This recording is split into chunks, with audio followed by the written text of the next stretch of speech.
Podemos decir que la insuficiencia respiratoria en el recién nacido, bueno, es uno de los temas más apasionantes. En principio, porque sabemos que la mayoría de los ingresos en la unidad de cuidado intensivo prácticamente son por pacientes que tienen algún grado de dificultad respiratoria como tal. Esto, unido a la ventilación mecánica, lógicamente es el diagnóstico, el manejo y la terapia más común que nosotros podemos hacer dentro de nuestras unidades. Me gustó un poquito el tema, ¿verdad? Y nos habíamos derivado, desatendido un poquito porque el tema original era trastorno respiratorio. Sí se va a englobar. Sin embargo, le tratamos de poner este título de insuficiencia respiratoria porque a veces ha habido confusiones entre qué es una insuficiencia respiratoria y qué es una dificultad respiratoria en el paciente como tal.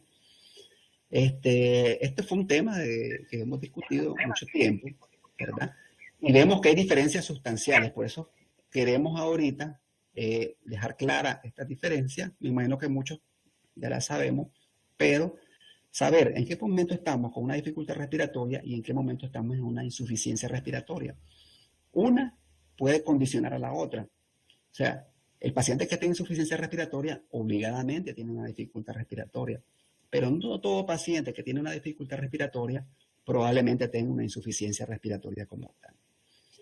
Entonces le dejamos este esquemita, ¿verdad?, de un alveolo y un capilar, más o menos cómo se difunde el aire y el CO2 en estas unidades. Bien, la insuficiencia respiratoria es el estado clínico en el que no se logra satisfacer o se satisface con un gran incremento en el esfuerzo respiratorio los requerimientos de oxígeno de las células para su metabolismo aeróbico y la eliminación de dióxido de carbono producido. ¿Qué quiere decir esto? Que si un paciente está con una dificultad respiratoria y no logra hacer este intercambio metabólico del oxígeno y del CO2, por ejemplo, entonces el paciente nos va a caer en una insuficiencia respiratoria como tal. Entonces, de aquí viene el concepto que la insuficiencia respiratoria es un concepto de tipo analítico, o sea, necesitamos saber qué tanto tenemos requerimientos de oxígeno y qué tanto estamos eliminando este dióxido de carbono como tal. Y eso solo lo hacemos específicamente con un examen llamado gasometría. Clínicamente vamos a ver qué aspectos nos indican que el paciente puede estar en insuficiencia respiratoria. Es así como es muy importante, ¿verdad?, hablar un poquito de la fisiopatología. Siempre la fisiopatología, ¿verdad?, es lo primero que nosotros tenemos que revisar porque es en base a esto donde podemos detectar o determinar muchos de los aspectos que posteriormente vamos a comentar. La respiración tiene tres funciones: ventilación, perfusión y difusión. Eso es cuando un paciente respira. La ventilación simplemente es el intercambio de gases entre la atmósfera y que nos entra oxígeno y los pulmones, ¿verdad?, y la atmósfera que eliminan el CO2. Eso es ventilar, o sea, como que estemos ventilándonos, nos metemos aire en los pulmones y eliminamos el dióxido de carbono. Sin embargo, también la respiración comprende la perfusión, que no es más que ese aire que nosotros entra a los pulmones, ¿verdad?, tiene que pasar directamente a todos los capilares y a todos los tejidos del organismo. Entonces, el paciente no solamente que entre el aire y salga el dióxido de carbono, sino que también tiene que entrar a los alvéolos del pulmón y se disemine por todos los tejidos del organismo. Esto es muy importante porque cuando tenemos problemas de perfusión también tenemos problemas de oxigenación en el paciente como tal. Y la difusión es el intercambio de estos gases que se está dando en ambas direcciones de la membrana alvéolo capilar. El CO2 se difunde 20 veces más que el oxígeno como tal, entonces se difunde rápidamente y mucho más que el oxígeno. Y entonces, esta membrana alvéolo capilar que determina la difusión es muy importante porque, pues, básicamente tiene que ir a todos los tejidos de la economía como tal. Cualquiera de estas cosas, ¿verdad?, ya sea la ventilación, la perfusión o la difusión, que esté alterada, puede originar una insuficiencia respiratoria como tal. Entonces, unos puntos claves muy importantes que tenemos que ver. Ya hemos dicho que la patología respiratoria es la mayor causa de morbilidad en el periodo neonatal. Afecta básicamente el 3% de todos los recién nacidos y, lógicamente, más del 20% de todos los prematuros. Básicamente, los datos perinatales, la evolución de los síntomas en las primeras horas de vida, la radiografía de tórax, conforman la base para el diagnóstico en la mayoría de estos casos. La orientación diagnóstica temprana es importante, por eso decíamos ir un paso hacia adelante, porque necesitamos instaurar medidas terapéuticas específicas. Ejemplo, si tenemos un prematuro con dificultad respiratoria en sala de parto, entonces pues tenemos que administrar surfactante para esta membrana dialina probable, o si tenemos un paciente con una RPM, con factores de riesgo para sepsis, un antibiótico de terapia temprana en la infección pulmonar, y etcétera. Pues. Entonces, muy importante de que hagamos una buena anamnesis previa al parto, porque esto nos va a identificar qué tratamiento podemos utilizar de antemano en estos pacientes. En los casos más graves, cuando las medidas no son adecuadas o no tienen una respuesta esperada, pues necesitamos investigar otros procesos de base. Por ejemplo, si el paciente tiene una insuficiencia respiratoria, cae un ventilador, pues un neumotórax, o nosotros en la ventilación o en la reanimación podemos hacer un neumotórax, enfisiemas intersticiales, hipertensiones pulmonares, o inclusive la hemorragia pulmonar. Son cosas que pueden ir pasando en pacientes que en determinado momento tenían una insuficiencia respiratoria y se nos complican como tal. Fíjense bien que la importancia de un derrame pleural y de la función diafragmática en lesiones del nervio frénico se evalúa mejor con una ecografía. Ya hoy en día, según los estudios, ¿verdad?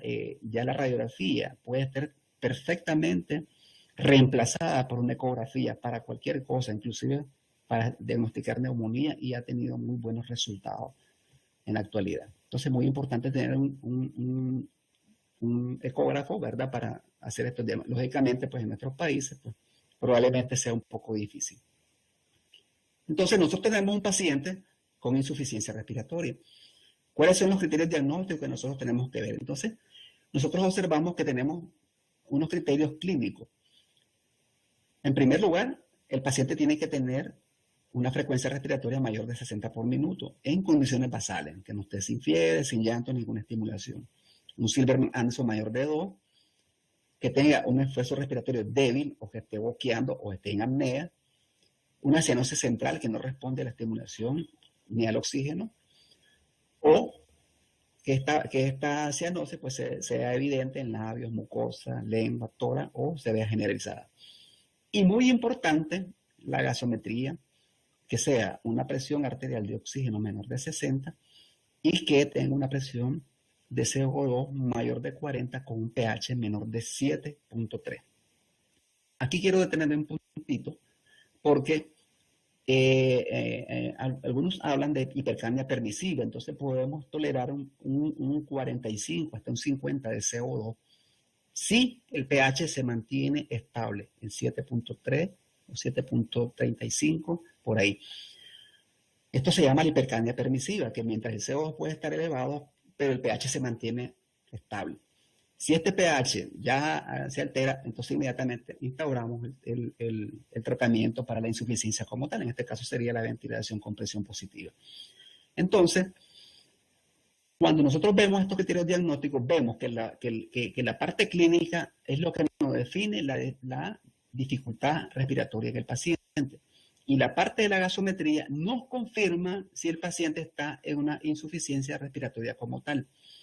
¿Qué quiere decir esto? Que el paciente puede tener frecuencia respiratoria alta, pero puede ser que los gases no estén tan alterados. Entonces el paciente tiene una dificultad respiratoria leve, moderada, pero no tiene una gasometría alterada. Entonces, el diagnóstico de insuficiencia respiratoria se tiene que hacer por la gasometría.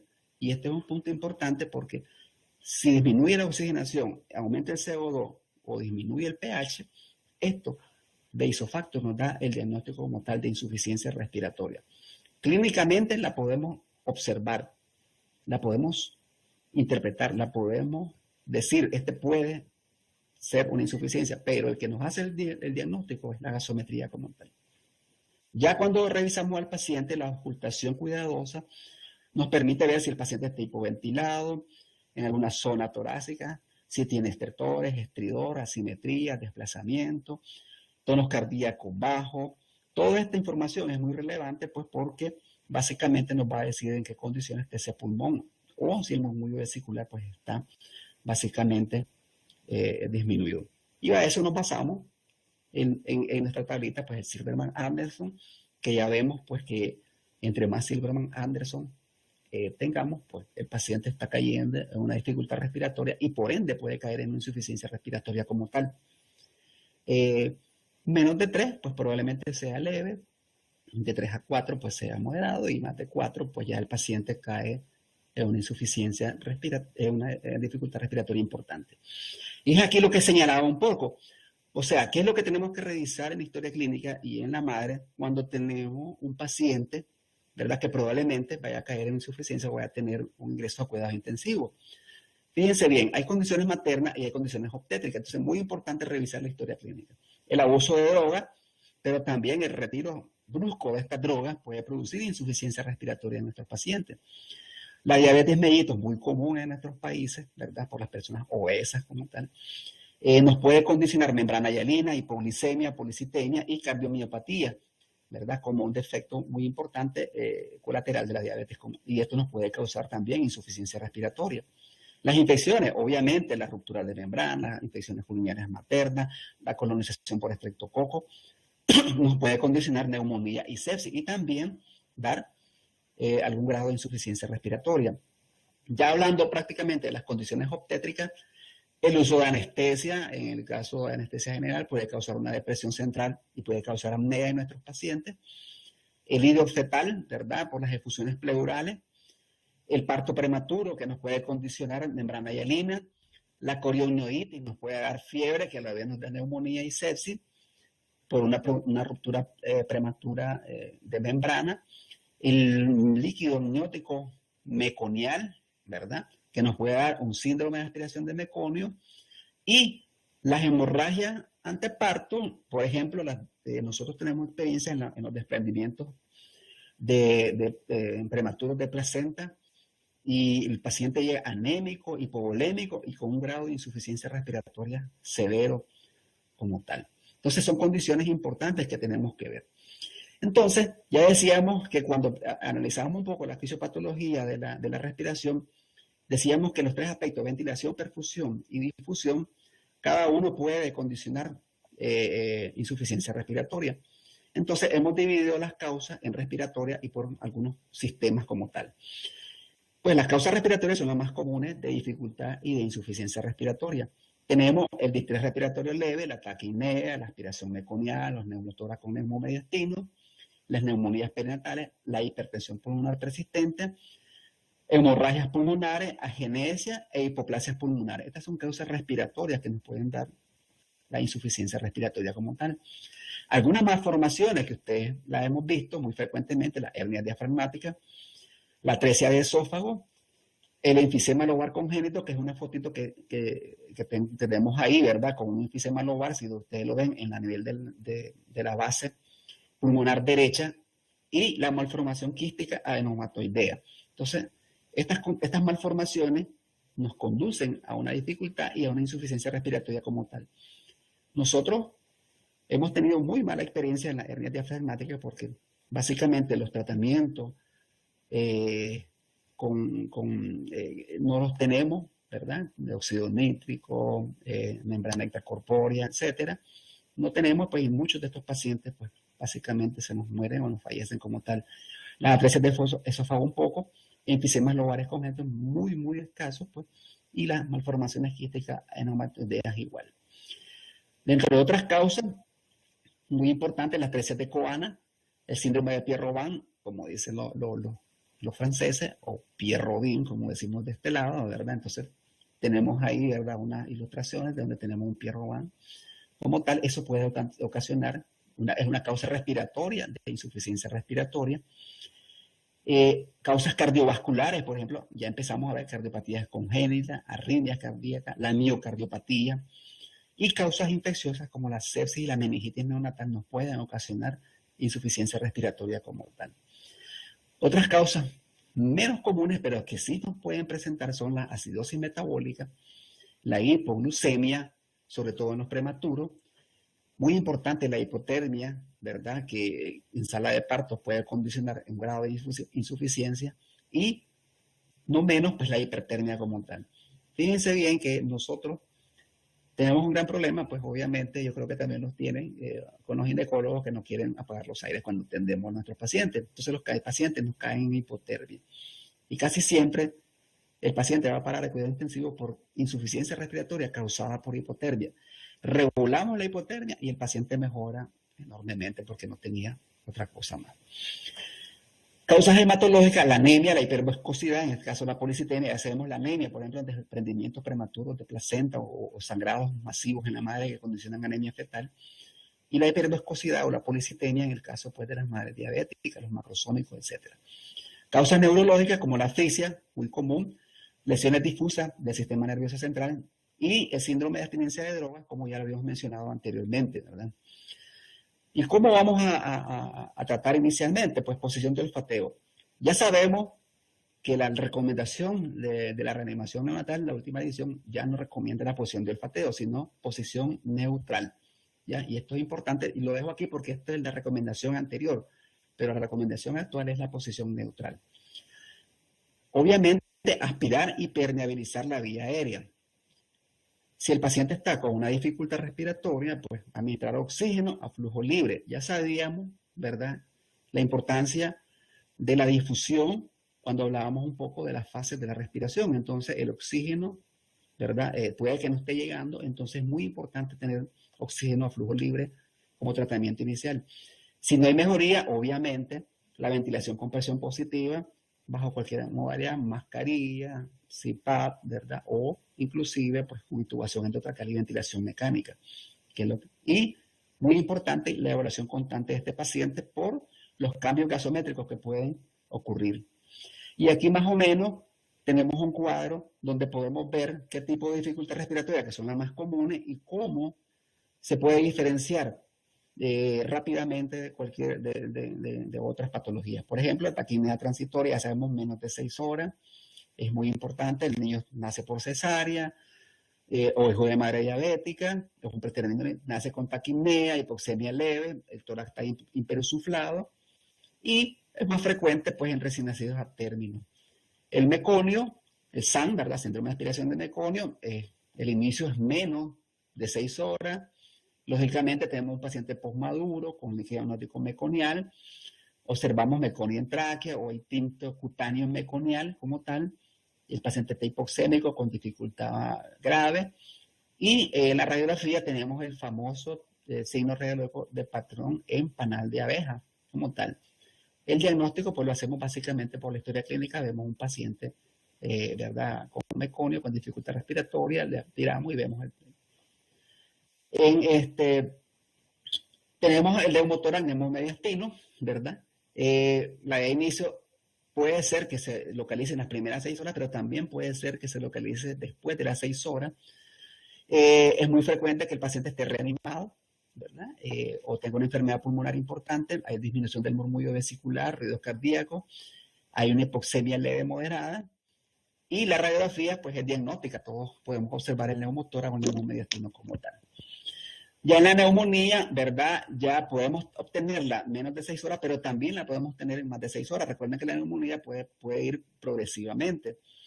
Evidentemente, pues hay una infección vertical, una madre con un factor de riesgo importante para sepsis, infección urinaria, estreptococo, ruptura prematura, o el paciente adquiere una infección nosocomial, entonces se puede ver de forma tardía.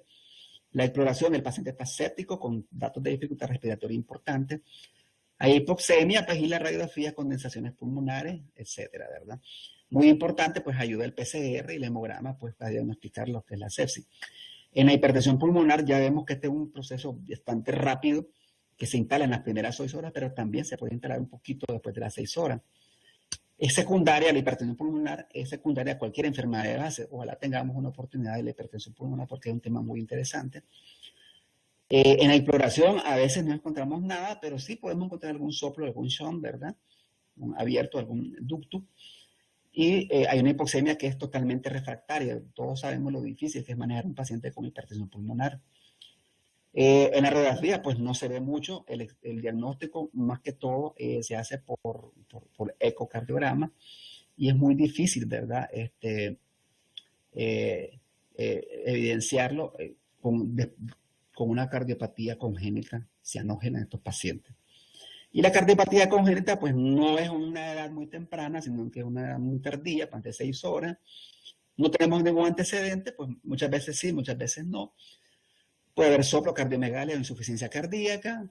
El CO2 puede estar normal o disminuido, hay hipoxemia variable. La radiografía puede orientar el diagnóstico, pero básicamente, ¿verdad? El electrocardiograma y el ecocardiograma pueden ser más diagnósticos como tal. Entonces, como vemos, algunas diferencias importantes con las patologías más comunes. Ahorita vamos a definir algunas patologías, ¿verdad? Sin ahondar mucho en las patologías como tal. Y vamos a hablar un poco de cada una de ellas. Hablemos, pues, por una de los grandes talones de Aquiles, que es la aspiración de meconio. Como decíamos, y ya hoy en día la evidencia nos dice que es básicamente la mayor parte del meconio aspirado es antes de que el paciente nazca.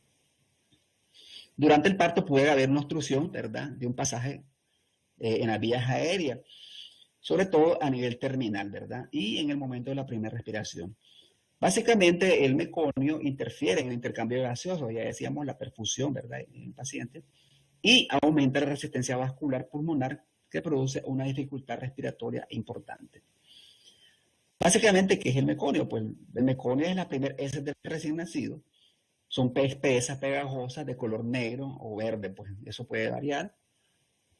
En la aspiración, ¿verdad? El paciente puede inhalar una mezcla de meconio en la primera aspiración y ya sea dentro del útero, que normalmente ahorita se está viendo que en la mayoría de las veces están dentro del útero, y justo después del parto. Entonces, muchas veces nuestros pacientes, pues obviamente, cuando ya los atendemos, ya este paciente ya trae intrauterinamente el meconio. Ya dijimos, ¿verdad?, que este meconio hace una reacción química, básicamente a nivel de las vías aéreas bajan, como inflamación y obstrucción que interfiere en el intercambio gaseoso como tal. Básicamente, ¿verdad?, el 26% de los niños tienen meconio teñido, ¿verdad? El recién nacido con líquido meconial tiene 100% de probabilidad para presentar dificultad respiratoria. O sea, todo paciente que tenga meconio tiene una posibilidad. Entonces, necesitamos anticiparnos a esa posibilidad. Y como vemos, ¿verdad? Menos de 37 semanas, menos del 2%, y ya cuando el paciente ya es post-término, pues obviamente tiene un alto porcentaje de un 44 hasta un 50% como tal. En esto los obstetras han mejorado y mucho se ha dicho que el síndrome de aspiración de meconio se ha disminuido su incidencia básicamente por el manejo obstétrico, de evitar de estos partos lleguen hasta esta edad gestacional. Muy raro en los recién nacidos de 34 semanas, pero cuando nosotros tenemos un recién nacido de menos de 34 semanas con meconio, ese paciente trae una asfixia intrauterina importante y ya vamos a ver por qué. Hasta un 10% tienen trastornos respiratorios asociados. O sea que además del meconio pueden tener neumonía, pueden tener membrana de línea, etc. Es la segunda causa de ingreso porque la primera es el SDR, ¿verdad? Y tiene un 2% de muertes perinatales. La mortalidad puede ser hasta un 20% y en casos graves, pues hasta un 40%, muchas veces hasta un 50% como tal. Entonces hablemos un poquito del meconio. Aparece en el hilo fetal entre las 10 y 16 semanas. Antes de las 34 no hay eliminación de meconio por el feto. Pero si nosotros encontramos un meconio con un recién nacido de 34 semanas, quiere decir de que este paciente está más maduro de las 34 semanas como tal, porque refleja una maduración de la función intestinal como tal.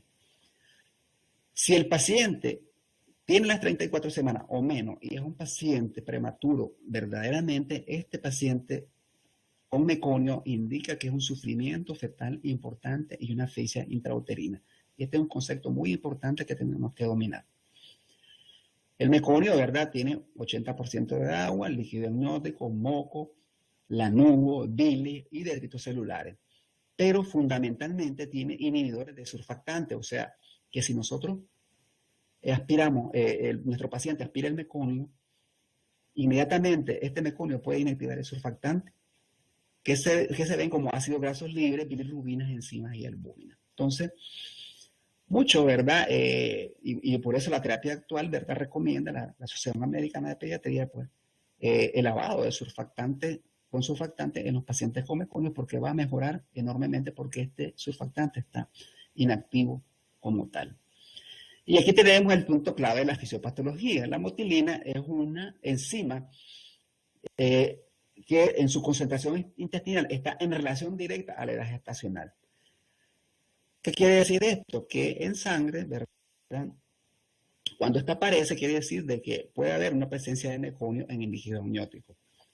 Fíjense bien, la hipoxia intrauterina, y es lo que mencionamos, activa la motilina. Y esta aumenta la peristalsis y relaja el esfínter anal, resultando en la evacuación de meconio como tal. Entonces tenemos un prematuro de 33, 32 semanas, porque esto no lo decían los ginecólogos, pero si es un paciente prematuro, ¿cómo va a tener meconio? Porque la respuesta es que ese niño está sufriendo intrauterinamente, activó la motilina, relajó el esfínter y empezó a evacuar meconio. Entonces todo paciente prematuro, que tenga meconio, ese paciente tiene una hipoxia intrauterina importante. Porque o el paciente está más maduro como tal, entonces ya no es de 34, probablemente sea mucho más como tal. Entonces, en la inervación parasimpática intestinal, ¿verdad? Tenemos que hay una mielinación e inervación parasimpática que está directamente relacionada con la edad gestacional. Y este juega un papel muy importante pues, en el líquido amniótico como respuesta a los estímulos hipóxicos, lo que decíamos anteriormente, ¿verdad? ¿Qué factores asociados pueden haber, verdad? ¿O qué factores podemos tomar en cuenta cuando tenemos que ver un paciente con meconio? Recién nacido post-término, el meconio que esté espeso, que la paciente sea nulípara porque el trabajo de parto puede ser agotador, que el paciente sea un SIUR, por ejemplo, que haya normalidad en la frecuencia cardíaca fetal, obviamente que sea del sexo débil, el sexo masculino, que tenga un magar bajo, presencia de meconio en las cuerdas vocales, que sea hijo de madre diabética o madre hipertensa, un desprendimiento importante de la placenta o un prolapso de cordón. Todo esto, factores que indican hipoxia o asfixia, puede inducir también presencia de meconio como tal. En la fisiopatología, pues estamos muchos mecanismos complejos, ¿verdad? Y que cada uno puede influenciar en determinado momento algún distrés respiratorio como tal. Entonces, si nosotros observamos esta lámina, vemos cómo el pasaje del meconio, ¿verdad? Al líquido amniótico meconial, la aspiración posparto o la aspiración intrauterina nos da el síndrome como tal. Y este síndrome puede ocasiona obstrucción de la vía aérea, atrapamiento aéreo, neumotórax, edema de la vía aérea, inactivación del surfactante. Puede tener exudados que inactivan el surfactante, puede inflamar las vías aéreas que también inactivan el surfactante. Entonces, todos estos eventos inactivan el surfactante como tal. Liberación de citocina, liberación de coisanoides, que son ácidos grasos, que nos pueden inducir a hipertensión pulmonar. Pero el resultado final de todo esto es hipoxemia, acidosis e hipercapnia como tal. O sea, una insuficiencia respiratoria muy importante como tal. Y evidentemente, pues el paciente, pues un sufrimiento fetal, asfixia, relajación de esfínteres, como decíamos anteriormente, expulsión de meconio y la obstrucción parcial o completa por el meconio que nos causa la insuficiencia respiratoria como tal. Ya decíamos, resultado final, hipoxemia, hipercapnia, acidosis, vasoconstricción y aumento de la resistencia vascular pulmonar. Y esta vasoconstricción es muy importante en el factor decisivo para el pronóstico y la mortalidad, porque el paciente que nos cae en hipertensión pulmonar persistente por un aumento de la resistencia vascular, pues básicamente puede ser un paciente de mucho riesgo para fallecer como tal. Las complicaciones, ya dijimos, infección, neumonitis química, las atelectasias y el neumotórax como tal. Entonces, cuadro clínico leve, gasometría normal, taquipnea. Entonces, el paciente en un SAM leve no está en insuficiencia respiratoria, tiene dificultad respiratoria, pero es leve, entonces, porque la gasometría está normal. En el moderado, ya la gasometría es anormal, entonces ahí sí el paciente ya cae en insuficiencia respiratoria. Y en el severo, pues ya tenemos signos de hipertensión pulmonar persistente. Entonces tenemos un paciente post-término con taquipnea de inicio súbito, cianosis progresiva, aumento del diámetro anteroposterior del tórax, estertores gruesos, murmullo pulmonar disminuido y síntomas de asfixia, convulsiones, insuficiencia renal aguda, coagulación y signos de posmadurez, la piel descamada como tal. Entonces este es un cuadro clínico del síndrome de aspiración de meconio. Ya sabemos, importantes los antecedentes, el cuadro clínico, el laboratorio, específicamente la gasometría y la radiografía de tórax que nos va a ver el típico signo de panal de abeja, ¿verdad? Como tal. Ya decimos los antecedentes, ¿verdad? Ya lo hemos hablado, meconio, asfixia, retardo del crecimiento, cesárea con líquido amniótico meconial, control prenatal insuficiente, meconio lateral, oligohidranio y el sexo masculino como tal. Entonces ya dijimos un poco de lo que es el meconio, ya hablamos, ¿verdad? No vamos a hablar mucho, ya dijimos la recomendación de la Sociedad Americana de Pediatría, perdón, de la reanimación neonatal. No aspiremos, no perdamos tiempo en aspirar al paciente, entubarlo y aspirarlo, demos ventilación con mascarilla, porque esto va a mejorar al paciente como tal, y probablemente el meconio ya el SAN ya está institucionalizado de mucho más antes con todo lo que hemos visto anteriormente. Vamos a hablar un poquito de membrana hialina. Tenemos una exposición, ¿verdad?, que hice también de membrana hialina, que está también en el canal, lo pueden revisar, muy exhaustiva, pero ahorita, como estamos tocando el tema de dificultad e insuficiencia respiratoria, vamos a verlo así rápidamente. Ya sabemos que el síndrome es caracterizado por una progresiva y severa dificultad. El paciente nace y empieza a tener una dificultad progresiva y severa, porque evidentemente hay un deterioro pulmonar importante que determina un intercambio gaseoso a nivel alveolar, lo que ya hemos dicho anteriormente, la difusión del CO2 y el oxígeno. Obviamente la incidencia es inversamente la edad gestacional, entre más prematuro, pues el SDR o la membrana hialina pues se va a ver mucho más. Un aspecto importante, ya en membrana hialina ya no se utiliza, se llama síndrome de dificultad respiratoria como tal. Esa es la nueva nomenclatura, o sea, se ha estado utilizando indistintamente los dos, pero el término correcto es síndrome de dificultad respiratoria y ya sabemos que esto conlleva a membrana hialina.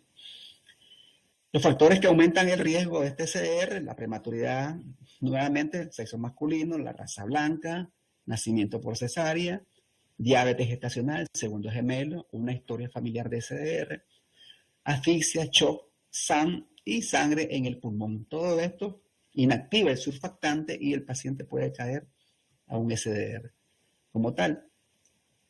¿Pero qué disminuye el riesgo del SDR? Pues obviamente y paradójicamente, pues las hipertensiones, ya sea crónicas o inducidas por embarazo, el desprendimiento de la placenta subaguda, una madre con adicción a narcóticos, no quiere decir que ahora a todas las madres con prematuro le vamos a dar narcóticos, ¿verdad? Pero una madre con adicta a narcóticos, pues disminuye las posibilidades de CDR.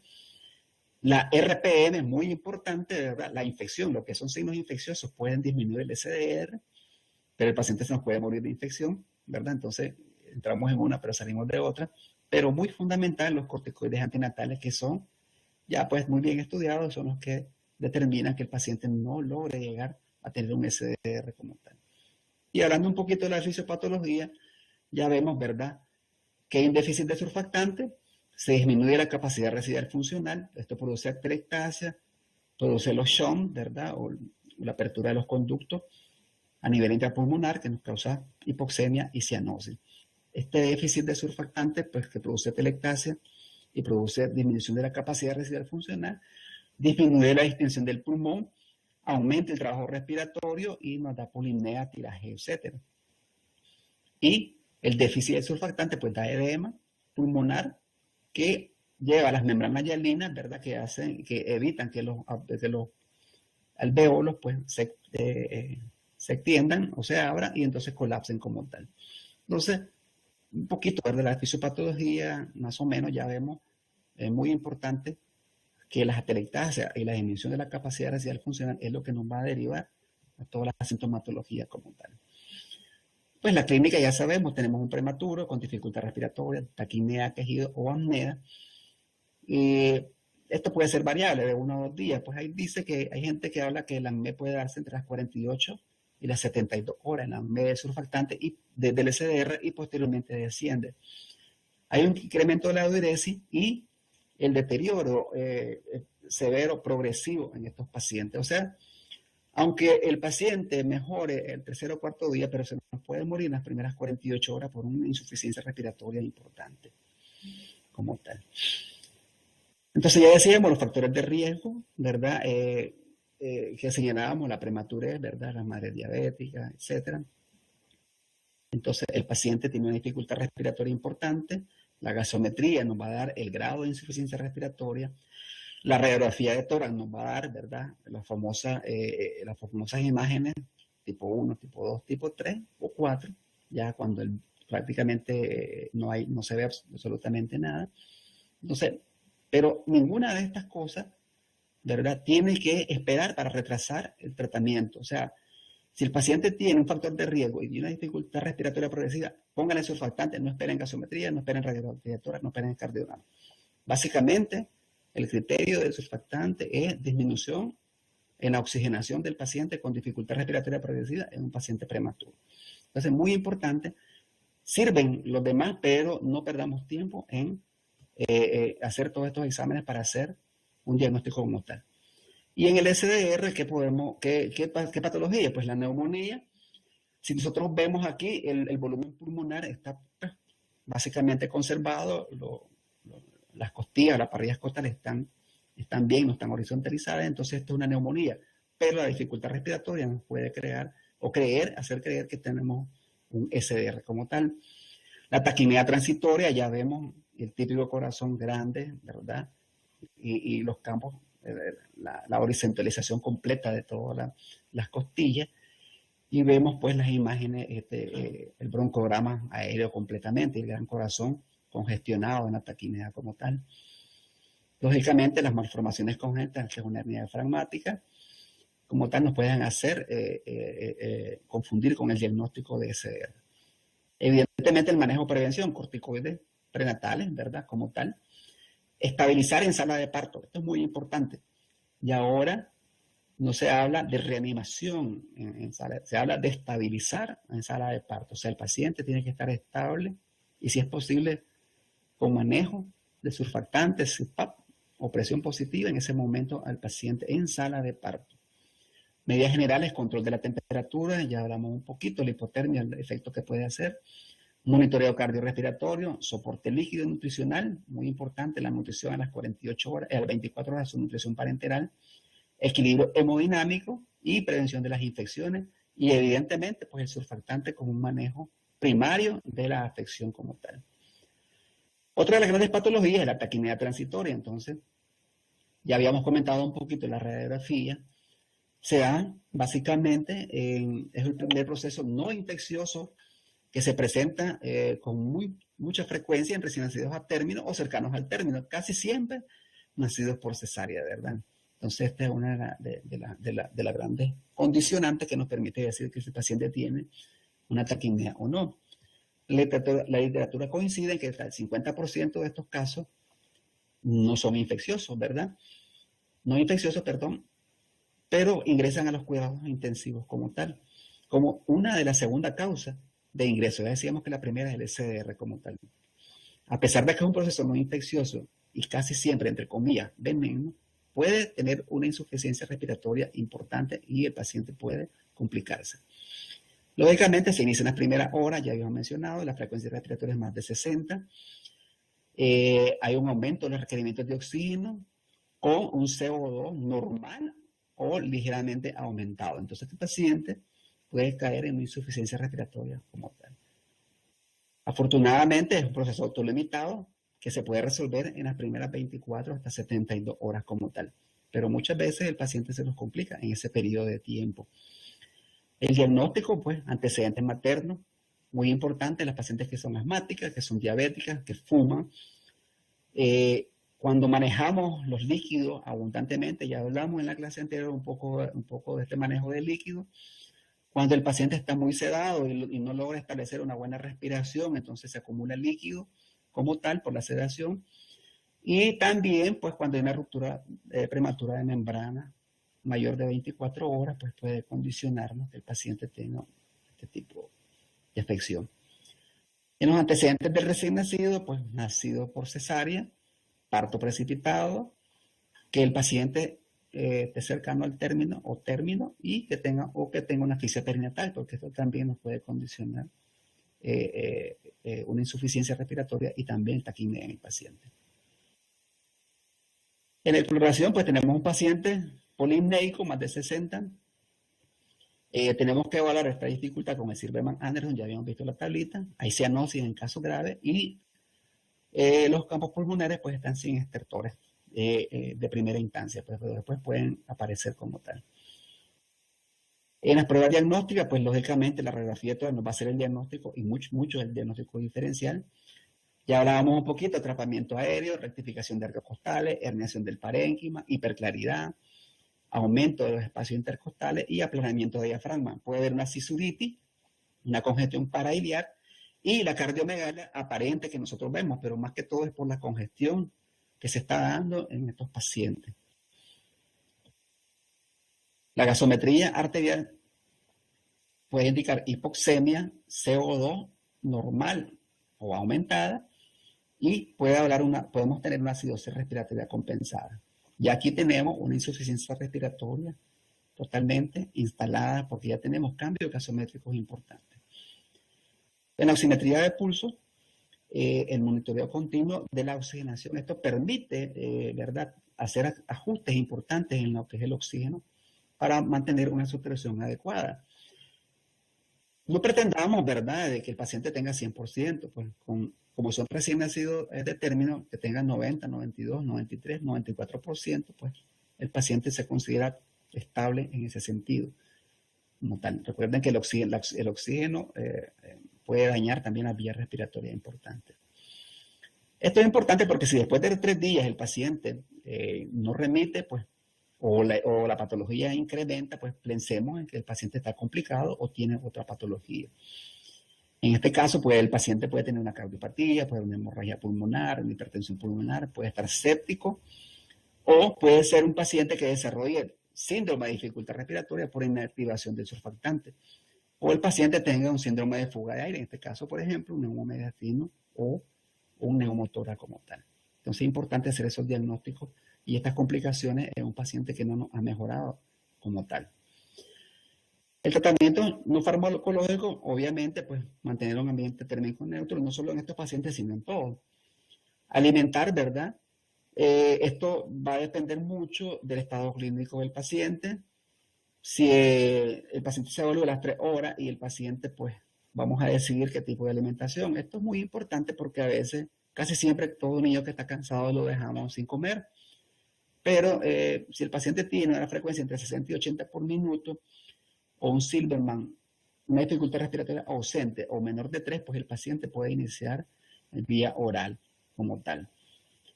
La succión debe suspenderse pues en caso de que se incremente esta dificultad respiratoria o disminuya la saturación, pero si esto se mantiene estable, pues podemos ir alimentando al paciente aún cuando tenga algún grado de dificultad respiratoria que puede ser leve en ese momento. Alimentamos con sonda orogástrica pues cuando la frecuencia respiratoria es mayor de 80 o el Silberman-Anderson menor de 3. El paciente que durante la succión presenta cianosis o aumento en la dificultad respiratoria o baja en la saturación o que se recuperan al suspender la succión. Entonces, en estos pacientes es mejor poner sonda. Sin embargo, en la práctica, y yo creo que ustedes también así lo deben de hacer, pues todo paciente que está con dificultad respiratoria, aunque sea leve, pues siempre lo dejamos sin comer y muy raras veces empezamos a la alimentación. Y creo que esta es otra de las cosas que tenemos que ir modificando, ¿verdad? Porque el paciente, pues obviamente la alimentación, exclusivamente la leche materna, pues es lo que va también a mejorar el paciente como tal. Siempre siguiendo, ¿verdad? Vamos a mantener al paciente en ayuno. Esta es la recomendación, mayor de 80 por minuto de frecuencia respiratoria o un Silberman mayor de 3. El ayuno se puede suspender pues cuando se pase a una condición inmediata anterior, o sea, el paciente pues ya tenga menos dificultad o menos frecuencia respiratoria. el volumen del líquido pues, va a ser adecuado según las necesidades de la eje estacional y el peso como tal. Y pues ya para ir concluyendo, la otra de las grandes patologías pero, que podemos observar en la unidad de cuidados intensivos pues es la hipertensión pulmonar persistente. No quiero andar mucho aquí porque, verdad, esto es un tema bien difícil y prácticamente es un tema para otra conferencia.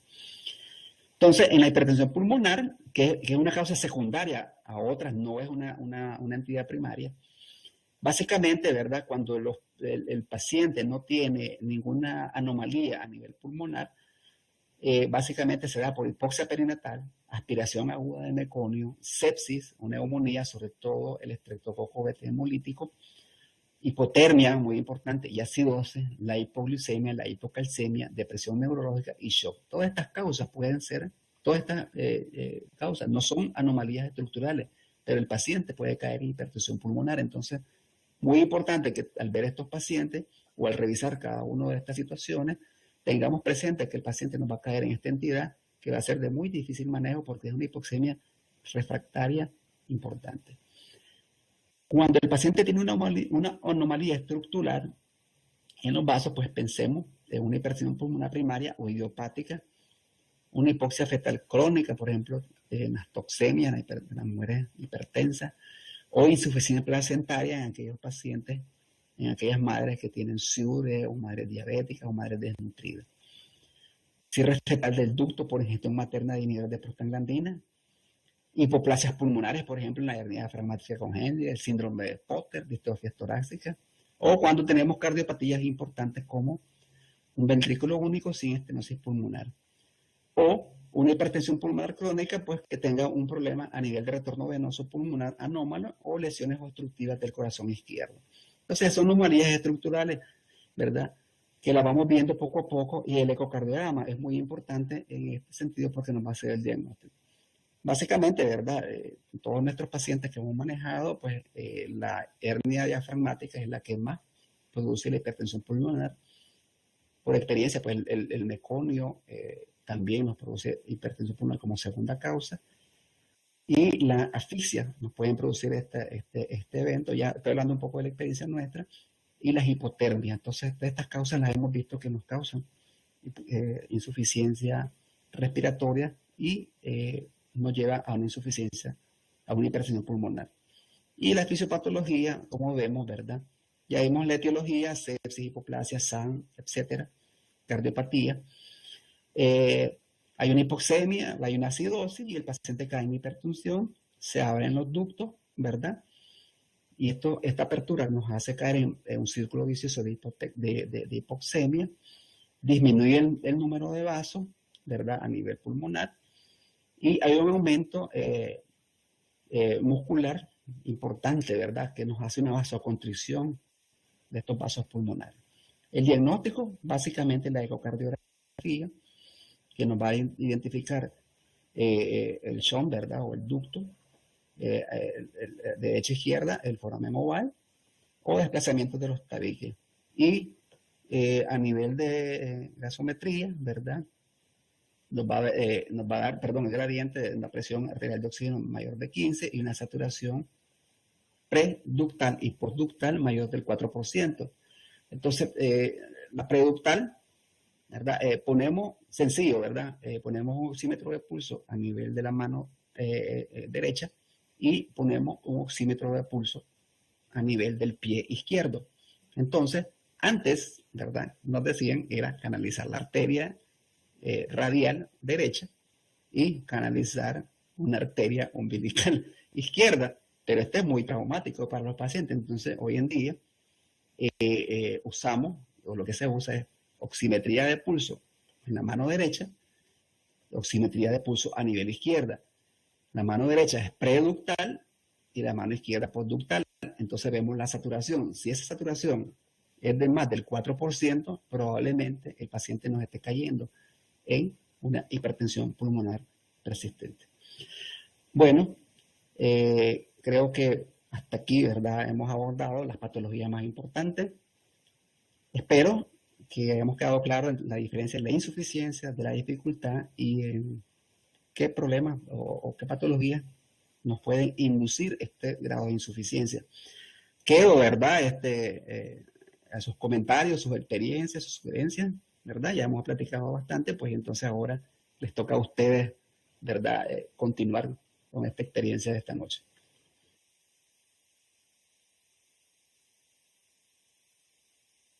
Oigo o leo, pues, en el chat sugerencias, ¿verdad? Algo que quieran aportar al tema.